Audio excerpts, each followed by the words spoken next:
Okay then. Thanks for the introduction, JT. As stated, my name is Jack Horton. I'm the surveying guru here at Civil Survey Solutions. I look at all the Stringer related content and do my best to help out any of you guys. Now, today we'll be looking at the model viewer tool for Stringer Topo. It's a good tool for new surveyors and old ones alike, as it's a great way to help visualize your surface. It can help understand the triangles if you're struggling to figure out how they work. I know, especially for newer surveyors, this can be a great struggle. So we do our best to help you understand what exactly is going on when you edit those. The surface itself dynamically updates, so any changes you make to the surface within your drawing will automatically be updated within Model Viewer, making it a great tool to see exactly what's going on. And we can even overlay the 3D line work onto the model to show what's occurring, along with the points, and we can even apply some objects. Now, you can also make this a great tool to provide stuff for the clients. It can be a great visual aid for them when they're struggling to figure out what's going on. If you need to provide anything for them in terms of a plan and they struggle to read the contours, this is a great way to show them how everything's worked. You can show the key objects in the model, so you can label things such as trees, buildings, and more, and show them off. Or you can use a command that we call Extrusions to highlight things such as fences and buildings and show them off within your surface. Now, the agenda for today will cover navigation, visualization tools, objects, line marking, importing, and output methods. That'll be the navigation for today, and we'll look at it from there. So here we have a survey that's been done in the field. I'll just clean this up a little bit so we don't look at all the extra information. This job was done previously by a surveyor. It is surveying information. It's got 3D points attached to it. And we will be visualizing this within Model Viewer along with a background image. And we'll be showing you guys how editing the surface results in changes within the Model Viewer. So Model Viewer can be found in this command here under Stringer Topo. And to activate it, all we do is we select it. This brings up the Model Viewer command. You're able to select the base surface that you want to work in case you have multiple, and you can even set the style. Now, I will come back to this menu in a minute to show you exactly what we can do with the style, but for now, just note the fact that you're able to switch between the surfaces if you have multiple ones. So by hitting OK, we're going to bring this into Model Viewer. Just wait while it brings it all in. And we can see we have a lovely surface here. Now, at the moment, we're using the grass layer, so zoomed in a bit too much there. You can see that it's showing off grass as its visual style. Now, more than likely, you won't want to be using it for that purpose. You'll be wanting to attach an image to it so you can see exactly what the surface is at different points on the map. Now, the way that we can do this is through toggle display, and that's going to bring up the same menu that we saw earlier. Now, in here, we've got the ability to choose a style for your image. If we drop this down, we have a number of different presets that we're able to choose from, but for now, we just want to select the image from drawing. This allows us to select an aerial image within the drawing and apply it to the model. Now, keep in mind when we're doing this, it's going to place that aerial image over the surface or drape the aerial image over the surface based on where it's located within your drawing. So to show you what I mean by that, I'm just going to select it. You're able to choose what the file is by selecting this button here. That'll take us back to the DWG. And all I did was select the outline of that photo. That's now found where it is. Keep in mind, if you do change the location of this image, you will have to search for it again within this menu to find it, as we don't track it through where you're saving. This is the location it is looking for that drawing. I'm now going to hit OK. That's now been loaded in. OK again. And now it is draping that image over the surface that we've created. So before we go any further, I'm just going to show you guys a few tools that you can use here. We've got the ability to change the visual style. This is really handy as it allows us to apply different ways of viewing the model. At the moment, we are only showing the rendered surface. We're not showing things like the triangles and such that you might have seen earlier in the webcast when I pulled up the PowerPoint. The way we're able to apply those is by dropping down this menu here, and the option I had prior was rendered with edges. This shows us all of the triangles within the surface, and we're able to see how they're interacting with the model. I will come back to this later and we'll see how changing it within the DWG changes it here, but for now I'll just show you guys the other options.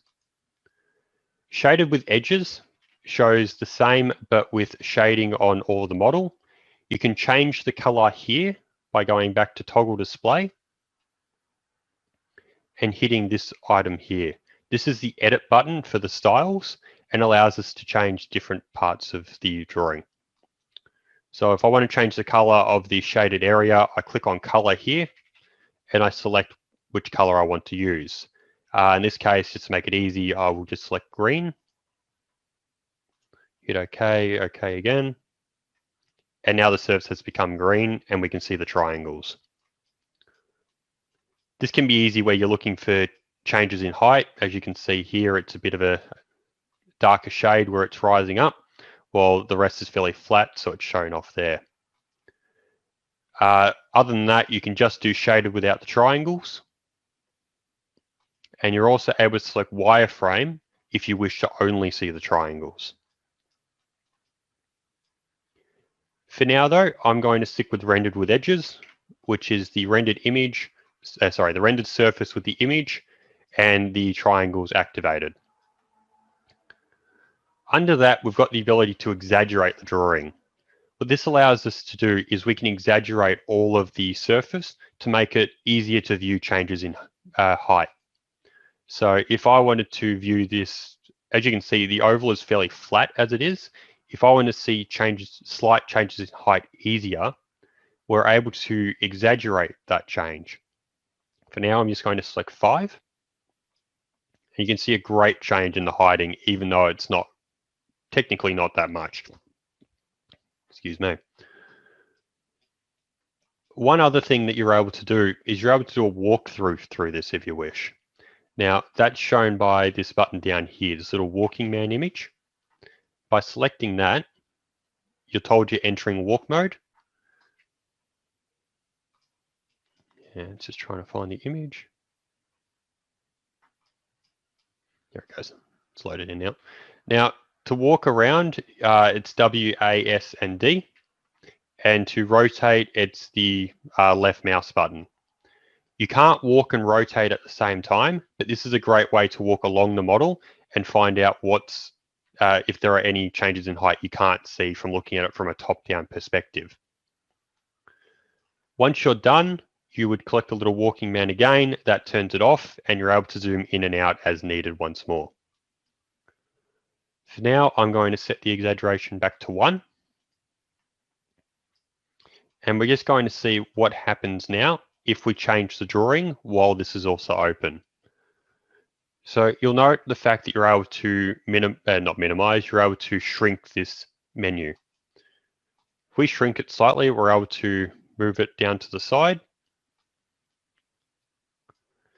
And let's say I want to do something like flipping some triangles. You'll note that I've got the triangles on in the surface. This is so Civil 3D is able to click on them, and we've got the ability to flip these triangles. Now I'll just zoom into where this position is on here. I believe that's the same one there, looking at that drawing. And we're just going to flip one of these triangles.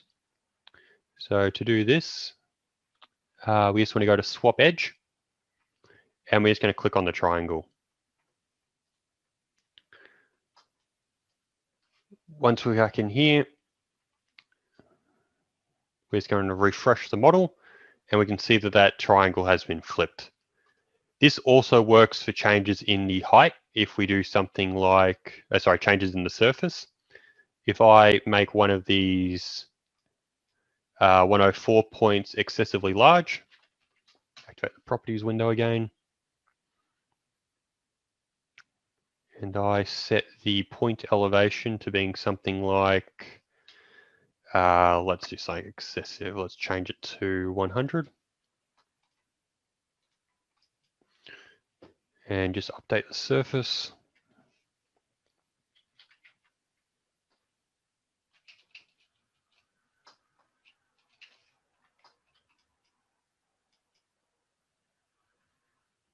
I believe that's updated.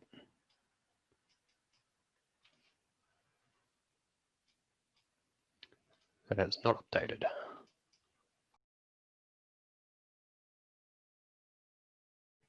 And now let's refresh that model. You can see that there's a great change in the heighting that's occurred here. And that's dynamically occurred as we've changed it within the drawing. You can also do this with break lines. If you edit the break lines as you work with them, you will see the changes. So I believe there's a gap over here.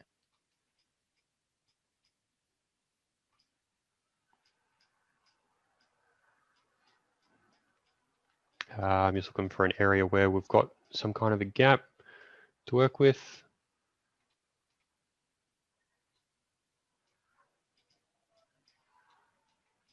Okay, so we've got a lot of crossing break lines up here. Now let's change this using one of our stringer commands. In this case, the reorder distance to next. And I just select this point here and hit enter. That'll redo all of our break lines. And now we maximize this so we can see what's happening and hit refresh. Those are much better looking triangles to work with. So it's very easy to see what's occurring within the drawing as you're attributing it. So let's say you want to bring all that point information into this drawing. We've got the ability to do that through our CAD option over here. Now by selecting CAD, we've got the ability to import a CAD drawing. Now what this means is we're bringing all that information from the GWG into our drawing, into our surface model here. So I'm just going to select this drawing.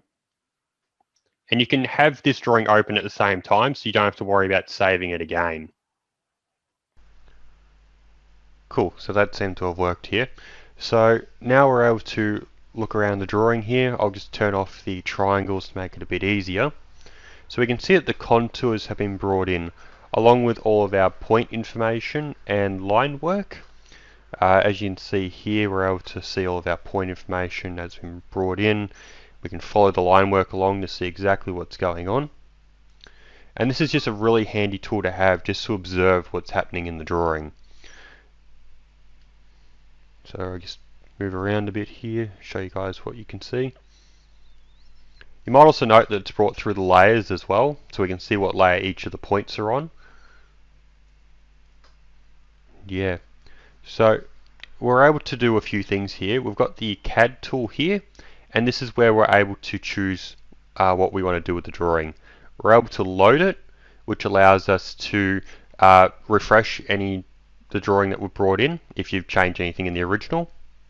You've got Manage CAD. Here's where you're able to remove the CAD file if you wish, or add a new one if you want another one to be brought in. Now I'm not going to apply here, I'm just going to exit out so we don't have to refresh anything. And now we've got the Unload CAD command. Now what this allows us to do is it just removes it from the drawing for now. It's not gone, it's just hidden from our view. So yeah, it's a really cool function to have. And let's say you wanted to, you had a survey where the client asked you to locate a particular set of trees or such. You needed to show those trees on your survey, but they were irritated with the fact that you were showing them as a 2D object or such, or you're showing them with just the standard tree symbol. Now, well, you could have shown them like shown in here with your tree symbol, the information beside it, With Model Viewer, what we're able to do is we can actually show that using an object. And it can be a handy way to show that off. So if we go to Objects and we go to Import Object, you're able to select a point to be shown in this and be represented with a shape basically. So here's where you select your shape. It's looking for an OBJ file. So we provide a number of them to work with already. Everything from cars, lights, little pictures of people and such, all the way to things like trees and signage. In this case, we'll be using trees. However, we've got a number of different signs to work with, and we even allow you to select streetlights and such. If you guys are looking for a particular tree type to use, I believe you can find more by Googling them online, but we provide these already here to work with. If you do find other OBJ files that you wish to use, you can paste them into this file here following this pathing and use them as needed. So for now, I'm just going to select the tree OBJ file. I'm going to give it a name of just tree1. And then you're asked for the setup position. Now, what this is looking for is basically which point do we want to use. And we're able to do this by once again clicking this little option here. This is the same button we had when we selected the aerial image. And we're able to select the middle of this tree. That's now pulled out the coordinates from that point. We can apply a rotation if you wish. For this, it probably doesn't matter. You can also do that once it's been brought into the drawing. And then we're asked to specify the elevation. You can do this manually if you already know it, if you've picked up the tree manually and you're just trying to put it in. Or you can reference the surface. This means that it's going to be in that location on the surface itself, not using the elevation provided by that point. Now, we've ticked on dynamic reference, meaning that it's going to be any changes made to the surface will apply to the OBJ that's been brought in. I'm applying it to the NS surface, which is the one I'm currently using, and I'm not applying an added level.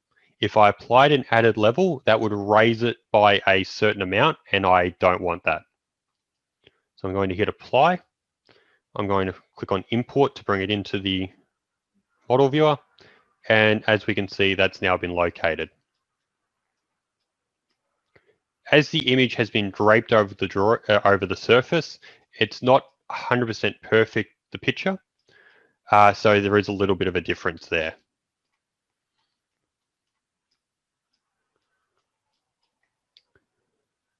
Now, you brought in a tree. You know how to bring in street lights and such, but what if you wanted to show off something like the fencing? The client wanted an aerial image with the fencing draped over it, and they weren't satisfied with how you were showing it using your DWG. They didn't like how the line work was working. Another way you might be able to show this is, again, using Model Viewer. We've got a command here called Extrusions, and what that allows us to do is to select a layer and have basically our material type appear on that thing.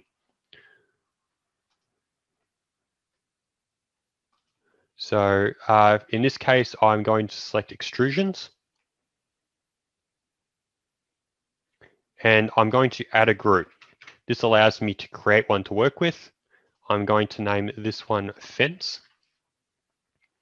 And the layer I wish to use is 903.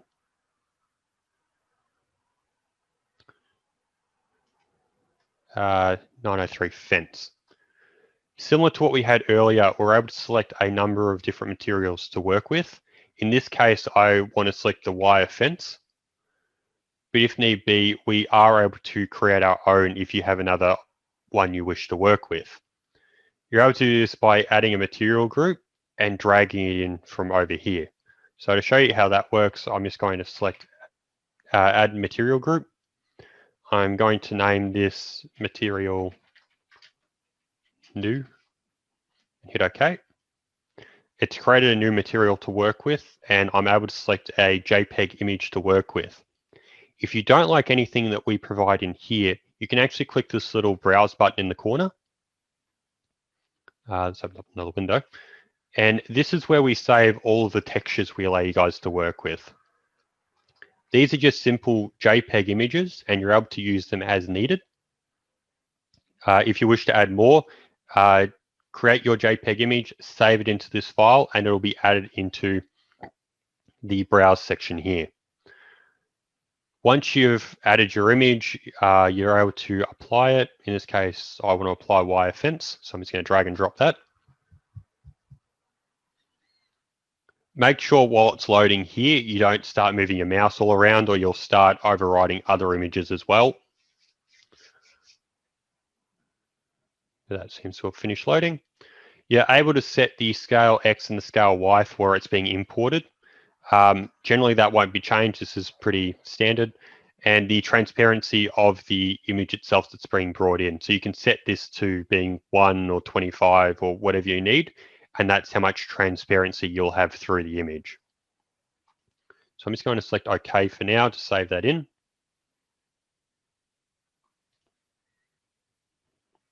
A second to load. Fence wire is the one that I created earlier that I wish to use. Now it's asking me for a base elevation. Again, I'm not wanting to use, I'm not wanting to specify an elevation for it to be brought in on. I want it to be draped across the surface. So I'm going to tick on reference surface as we did earlier for the tree. I'm wanting it to use the NS surface, not another one. And I want it to be dynamically referenced, so any changes I make get applied to the fencing. Once I've done that, I'm going to hit apply. That's now ready to be used. The top elevation is going to be the height of the object that we want it to be. So in this case, we'll say it's a reasonably large fence. It's a 2.8 meter fence, high fence. I want it to use a dynamic position. And I want it to be referencing the surface, and I want it to be 2.8 meters above the surface. Again, ticking on dynamic referencing and making sure it's referencing the correct surface. Flatten top using maximum height should also be ticked off. The reason for that, unless you're doing it for a building, you most likely don't want it to be matching the highest point and doing a flat surface across that. In terms of fencing, it's all going to be 2.8 meters high. It's not going to be 2.8 meters higher than the surface itself. Sorry, the highest point on the surface. So I'm going to close that, and that'll be brought in. And as you can see, we've now got a 2.8 meter high fence running around the boundary for anyone to look at. You can do this for any of the layers. If you've got something like a building, for instance, I'll just check the layer I'm using for that quickly. Oops. If you've got something like a building that you wish to show off, actually I'll close that off.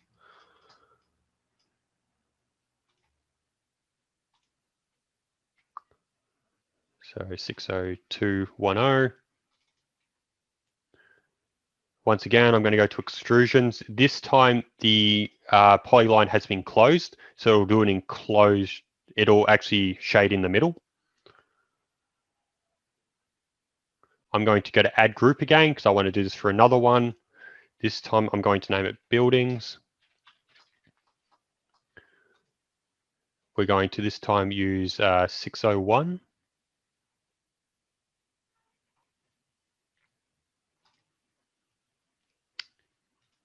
With this time we're going to tick on building and the top material as roof.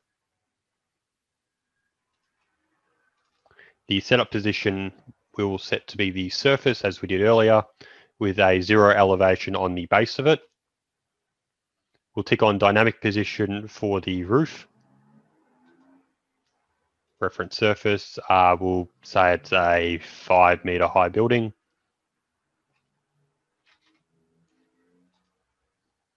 And this time we will flatten the top using maximum height because it's a flat building. So we'll close that off. Who have I selected? I've selected the wrong one. You can see it here. It has been applied. I'm just going to, again, check that layer, 60201. Yeah. So if I need to make an edit, I just click on Extrusions again, select Buildings, 602 Shed, and there we go. It's applied the top layer, which I selected as roof, to the top of it, and it's done buildings for the sides. So it's a good way to just show off where the buildings are being located. Obviously, the surveyor that did this picked up the sides of the buildings as a shed. Good to know. Once you've done this, you're able to do things. Bring in different CAD drawings can also be done if you have a multitude of different drawings with different information. As you saw earlier, I already had one loaded in, but if you have a second one that applies to a different area of the survey, you're also able to bring in a second one. That's no issue. So if I want to bring in just getting back to one,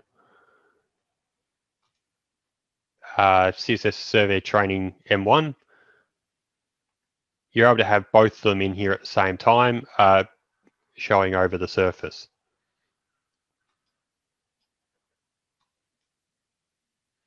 Just trying to load that in at the moment.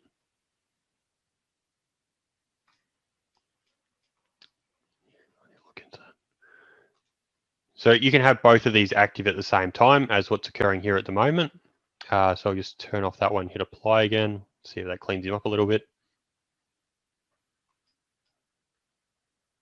Nope. I'll just unload both of them. So you can have multiple ones in here at the same time.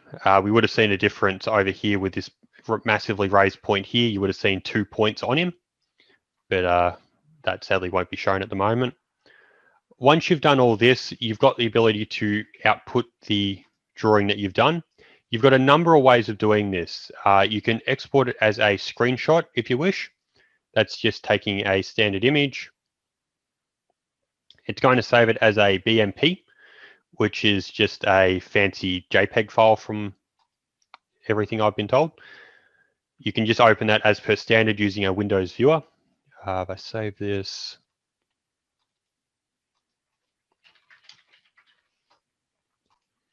in here,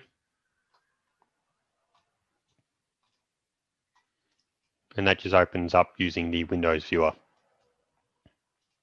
If you wish, you can also record a video.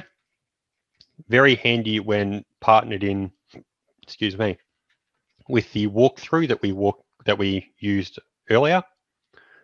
Or you're also able to use the export window, export command. What the export command allows us to do is to export out an OBJ format or a model viewer standalone format. This allows you to export this entire file in a way that can be used with our free software model viewer standalone, which can be found on our website at, just getting it up here,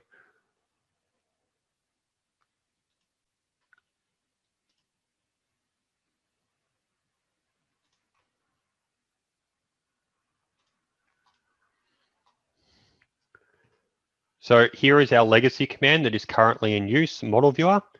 This will be outdated with the next release of Stringer Topo, and we're actually moving over to model viewer standalone. What model viewer standalone allows us to do is to offer a faster, more responsive version of model viewer that is completely free to all users. You simply fill in this form here and you'll be able to view it as needed. So that's a simple format. I'm just going to export this so you guys can have a look.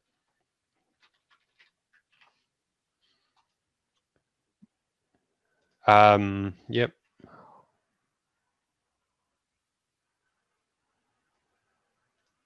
So I'll just pull up model viewer for you guys to see.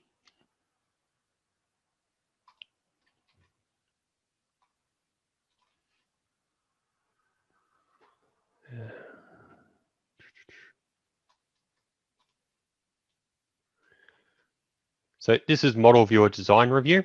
As you can see, it's exactly the same workspace we were working in prior. If I go open and I go looking for that file, I'm able to open that one up.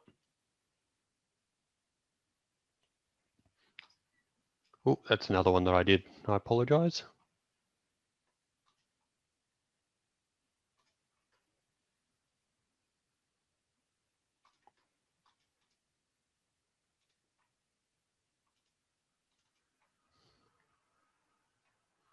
As you can see, everything's been exported. We're able to maneuver as we did earlier. The points and such have not come through. It's only the stuff that was shown directly in Model Viewer itself. So we've got the fencing still. That's been brought in. The trees have been brought in. The extrusions that we applied to the building has been brought in. And we're able to look around as needed. This is free for anyone that wishes to download it, as stated earlier. So a client can download this and have a look around. And it's just a general good way to do it. Another option you have is the ability to export as a HTML.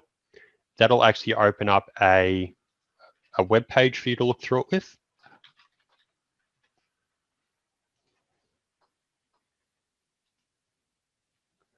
Just open that up.